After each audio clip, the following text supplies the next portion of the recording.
Hello, everyone. Welcome to the second Snap Take of the day. This is Glazer of Snap Judgments, the official Marvel Snap Zone podcast. And today we have got Phoenix's Last Ride. The card was often disappointing this season. It got buffed mid season past season. But I think at the very end of the season, we've come up with one of the ultimate keys to playing Phoenix decks. That key, Negasonic Teenage Warhead. Who'd have thunk it? First person I saw come up with this idea was my friend Combat Snap. You can see his YouTube on the screen. People have asked me recently, like I ask people when I can use their decks very often. They're like, yeah, of course. You don't have to ask. It's not like I can trademark a deck. Of course not. But a lot of work goes into these decks.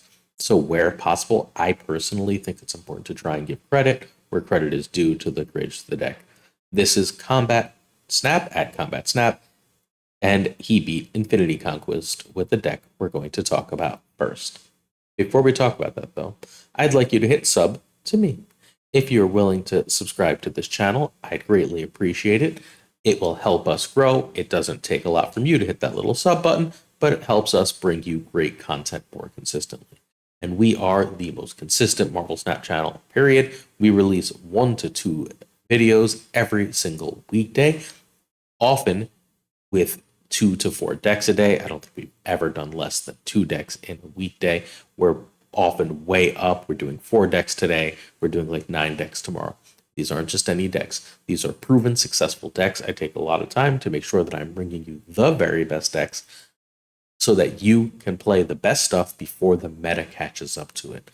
What that means is you get more cubes because the opponents don't know what they're playing against.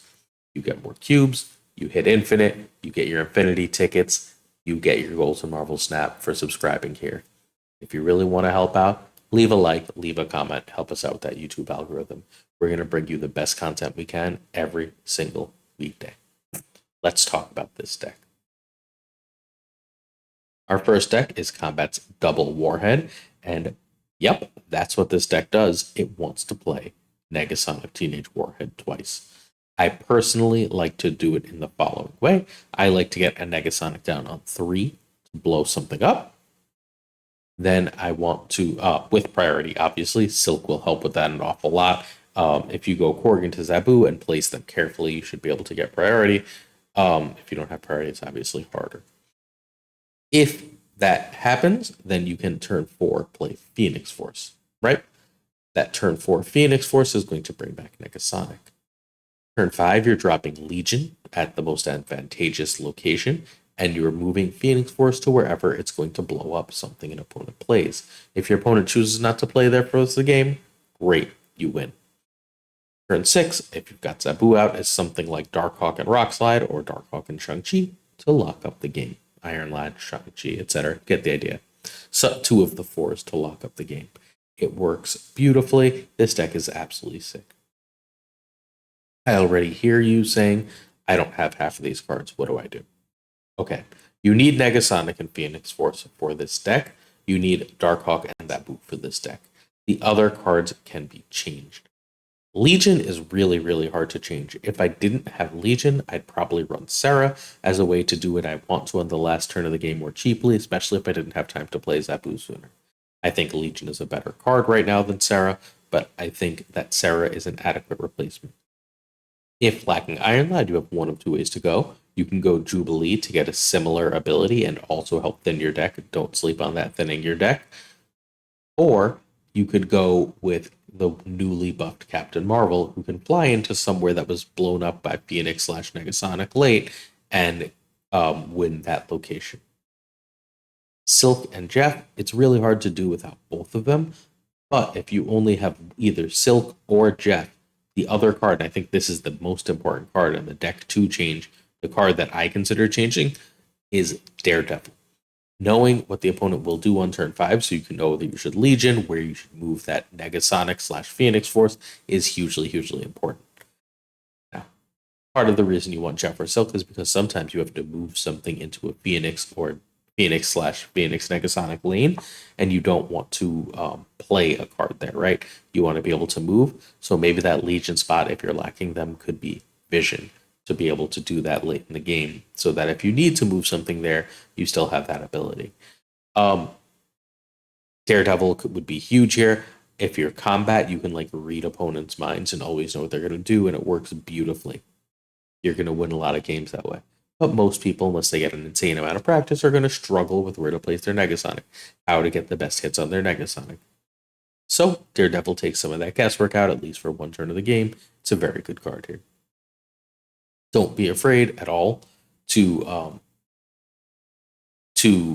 blow things up early and often, to Shang an early heavy play, to Negasonic for something that's not optimal value.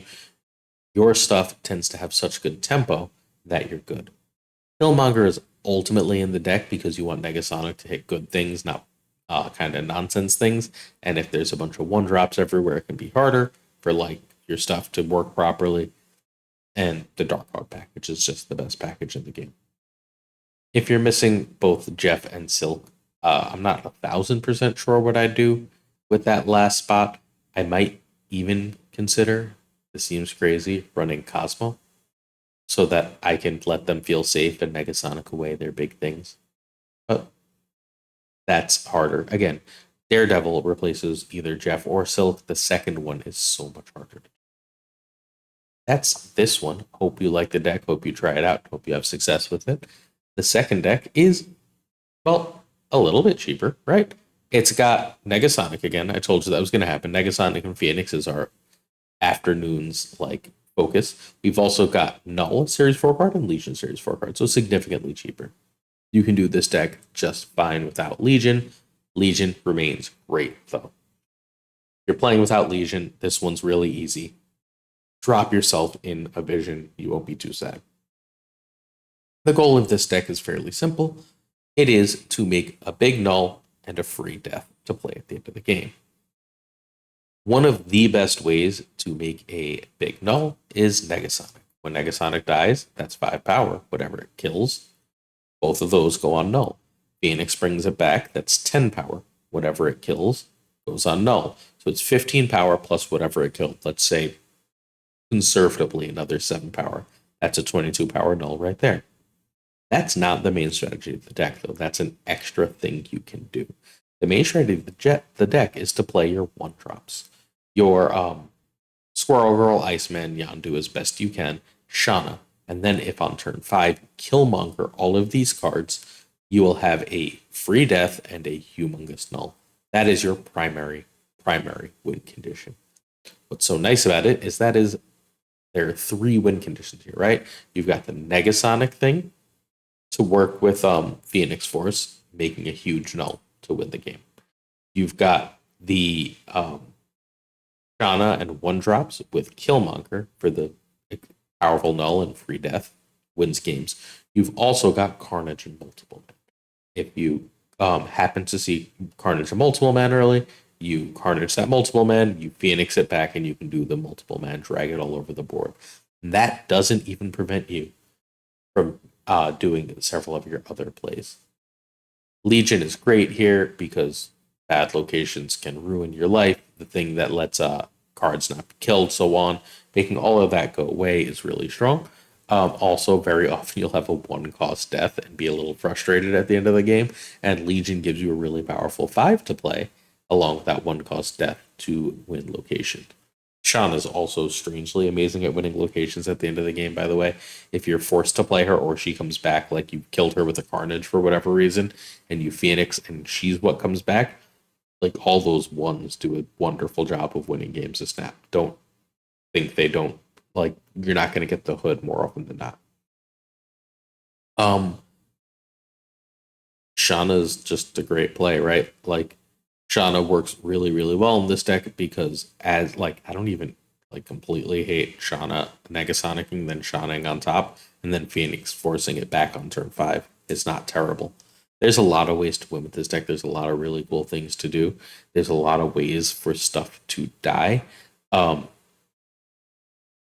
Feel free to experiment with a couple slots to your heart's content. Like, I mean, I guess one slot, right? Iceman is here because he's a good card, because he does something when he reveals, so he immediately dies. Could Iceman be something else? Could Iceman be Deadpool? I don't know. Probably. Could Iceman be Nova? Sure, you're not really keeping a lot of that power.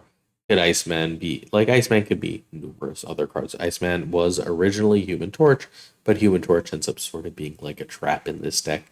Um, Human Torch does have the extra viability that if you bring it back with Phoenix Force and it gets killed again, that's just more power for your null, right? Like that makes your null extra huge.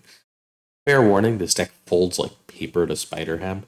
Spider Ham early hitting that death can be absolutely backbreaking, but otherwise, this has a shocking amount of play.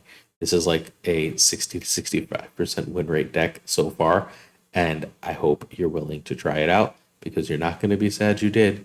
These decks are really sweet, and it turns out what we were missing with Phoenix Force all along was a little Negasonic Teenage Warhead. That's going to be the end of today's Snap Take, but make sure you check back tomorrow morning because I have a full guide for the Spotlight caches and Dakin.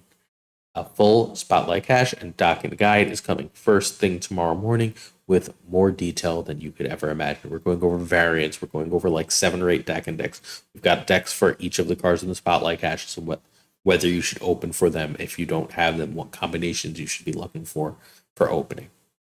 It's all good stuff. Make sure you're subbed. Don't miss out. See you tomorrow morning for another Snap Take. Peace.